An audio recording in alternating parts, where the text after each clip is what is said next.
reaction conditions, mechanisms, resources, specificity. Long ago, the four reaction properties lived together in harmony, but then everything changed when the resources ran out. Only the biocatalysts, masters of all four reaction properties, could stop it. But when the world needed them most, they totally came through and prevented manufacturing collapse and the breakdown of society as we know it. Or at least that's the hope. You see, biocatalysts are one of the many tools that green chemists can use to improve the efficiency and sustainability of their reactions. There are a number of ways in which biocatalysts can improve a reaction, but here I'm going to be looking at four properties of reactions in particular and explaining how biocatalysts can be of use. the conditions under which a reaction takes place are one of the most important factors that a chemist must consider when designing a mechanism.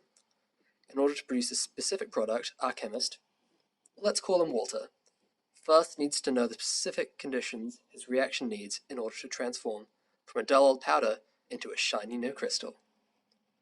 Some of the conditions he'll consider are temperature, pH, and pressure.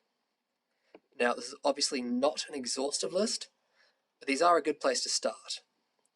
Depending on whether this reactant likes it hot or cold, acidic or basic, high or low pressure, the difficulty of carrying out a reaction can vary dramatically. If we take a look at a specific example for biocatalysis, for instance, the production of biodiesel, then we may examine this issue in greater detail.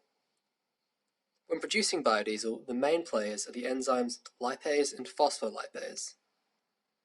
Lipase converts the free fatty acids and triacylglycerol to fatty acid methyl esters, which are the primary components of biodiesel.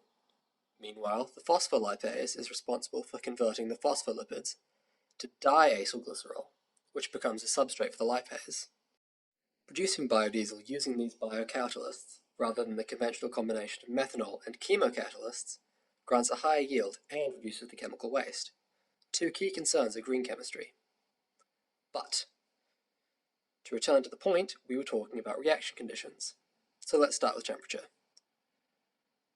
The system must be possessed of sufficient kinetic energy for it to be labile, and thus we have our temperature minimum.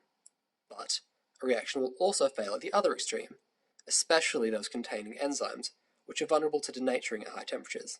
So we have our temperature maximum. Extremes of pressure pose similar threats due to the codependency of temperature and pressure. Variations in the acidity and basicity could, once again, denature the enzymes.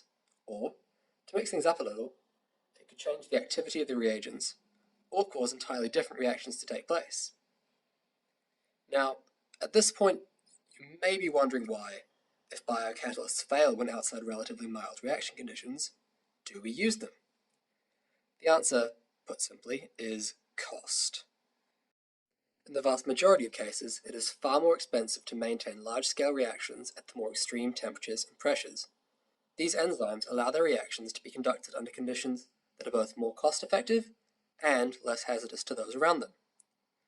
Speaking of safety, it really does cut down on the number of nameless henchman deaths when your factory is filled with vats of water rather than vats of acid.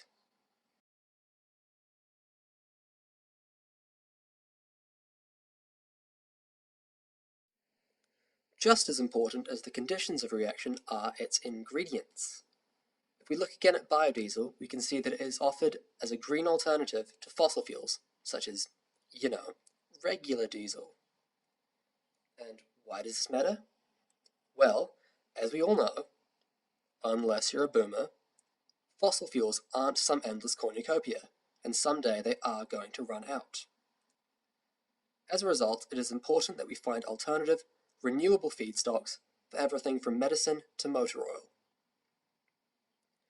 Biocatalysts can help here too, enabling or assisting reactions that would otherwise require the use of non-renewable reactants. For example, most transesterification reactions are currently base catalyzed using methanol and either potassium hydroxide or sodium hydroxide. And as we have already discussed, this can have some drawbacks. Even if we ignore the safety considerations, there is still the glaring issue of waste. In the base catalyzed reaction, stoichiometric amounts of the methanol and hydroxide are used, and there are homogeneous catalysts which means they must be disposed of with the waste stream. If we'd use a biocatalyst, such as the previously mentioned lipase, however, we could reduce our waste costs. This is because we could reuse the catalyst, whose utility we could increase still further by immobilizing it upon a surface, and, by virtue of having a less hazardous waste stream, we could also decrease our disposal costs. And this is but one example.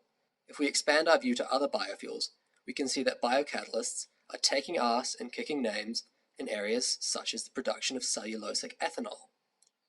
This involves using biocatalysts to convert cellulose into glucose for fermentation into biofuels. This is another area of interest to green chemists, as it involves the conversion of readily available, renewable, and in many cases waste cellulose as the principal reagent.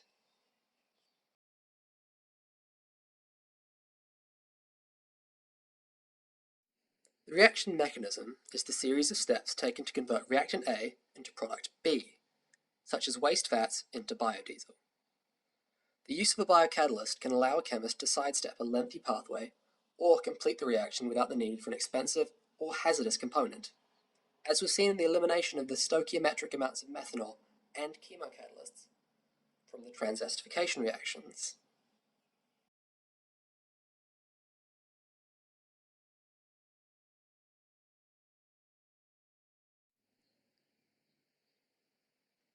Steric specificity is not of much particular relevance to the production of biofuels. However, as one of the key advantages of biocatalysts, it is worth mentioning regardless. In short, due to their highly specific shape, a biocatalyst, such as an enzyme, will only operate in reactants of an equally specific sort. Therefore, biocatalysts can be used to select for only a single enantiomer. This is of particular importance in the production of pharmaceuticals.